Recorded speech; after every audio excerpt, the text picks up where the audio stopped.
City 7 news, खबरों में सच्चाई।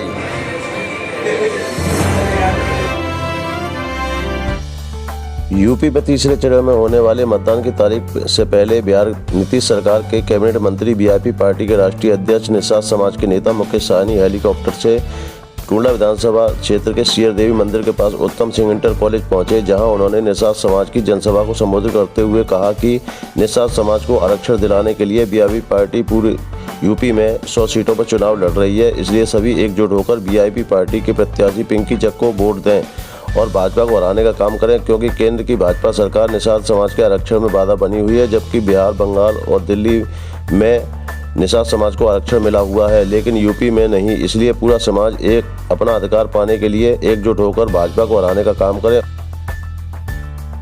कि आपके हक अधिकार के लिए उत्तर प्रदेश में निषाद का बेटा आपके हक अधिकार की लड़ाई लड़ता था, निषाद पार्टी के नाम से पूरे प्रदेश में काम करता था, लेकिन चुनाव के समय में उन्होंने क्या किया वो सब आप सबको पता है। तो आज मजबूती से हम लोग लड़ाई लड़ रहे हैं और आप सबका और हम सबका एक ही मांग था, आरक्षण नहीं तो भाजपा का वोट नहीं, ये लड़ाई हम लोगों का था।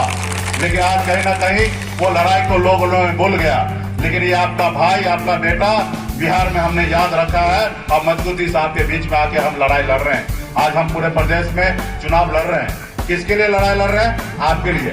क्या मुझे यहाँ पे विधायक बनना है? क्या मंत्री बनना है? क्या मुख्यमंत्री बनना है? आज मुझे नहीं बनना, समाज के लोगों को बनना है और इसके लिए मजबूती से हम लोग आज लड़ाई लड़ रहे हैं। इसमें आप सभी को साथ देना है, पूरे प्रदेश में बता देना है कि निषाद समाज अपने पैर पे खड़ा हो चुका है और निषाद समाज को जो हक अधिकार की बात करेगा उसके साथ ये समाज रहेगा, वरना किसी के साथ नहीं रहेगा।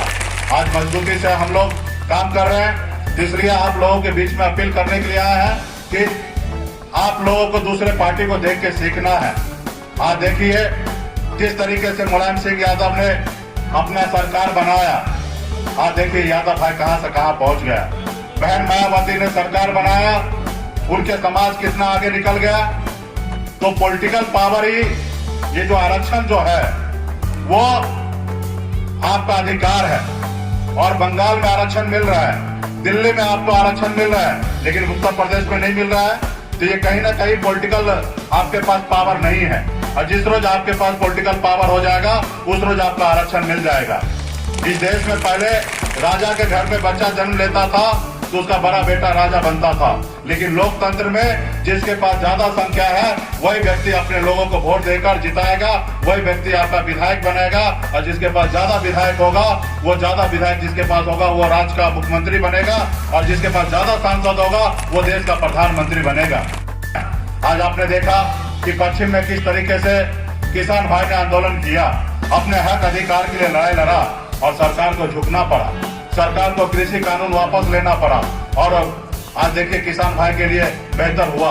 उसी तरीके से आज आप लोगों को भी बताना पड़ेगा कि आरक्षण नहीं तो खास करके सरकार को वोट नहीं। और आपकी लड़ाई किससे है? आपकी लड़ाई भारतीय जनता पार्टी से, क्योंकि आपका अधिकार वही नहीं दे रहा है। क्योंकि आपका अधिकार देगा कौन? दिल्ली के सरकार देगा और आज दिल्ली में कौन है? भारतीय जनता पार्टी है। आज उससे आपको लड़ाई लड़ना है और आप अगर यूं ही अगर उसको जिता देते हैं तो फिर इसी तरीके से आप लोगों को रहना पड़ेगा।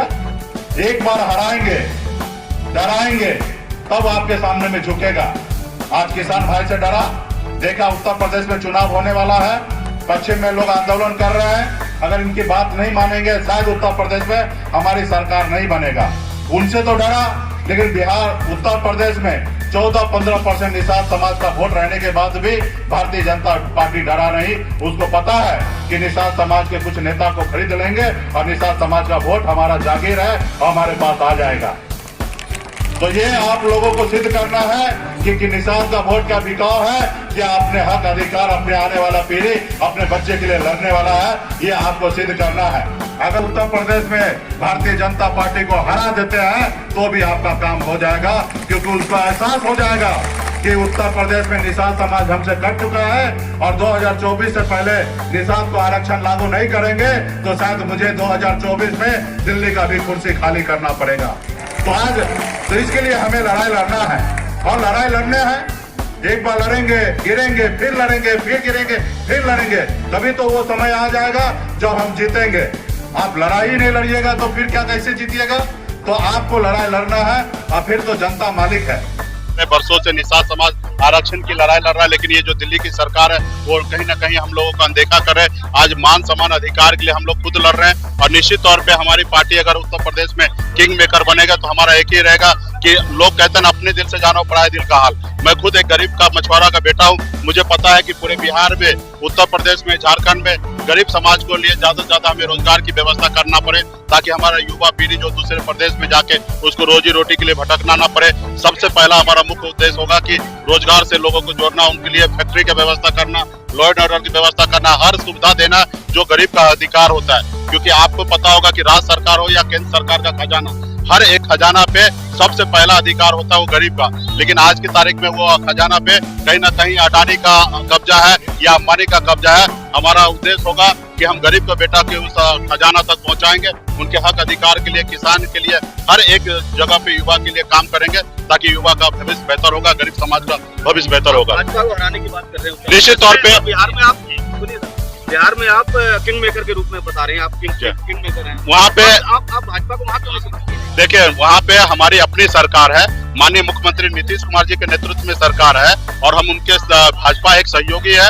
वहाँ पे जिस तरीके से हमने नीतीश जी को समर्थन दिया, उसी तरीके से भाजपा भी वहाँ पे समर्थन देके है और वो सरकार हमारी है और हमारे लड़ाई के लिए हम लोग लड़ाई लड़ रहे हैं और बिहार से अनुशंसा करके हम केंद्र को भेज चुके हैं। अभी हमारी जो लड़ाई है आरक्षण का, वो केंद्र सरकार को करना है, इसलिए हम लोग केंद्र सरकार से लड़ाई लड़ रहे हैं। अपनी लड़ाई को जारी रखेंगे, 2024 से पहले आरक्षण लेके रहेंगे और नहीं तो इसी तरीके से पूरे देश में घूम घूम के भारतीय जनता पार्टी को हराएंगे और दिल्ली से भी उनको दूर करेंगे। धन्यवाद।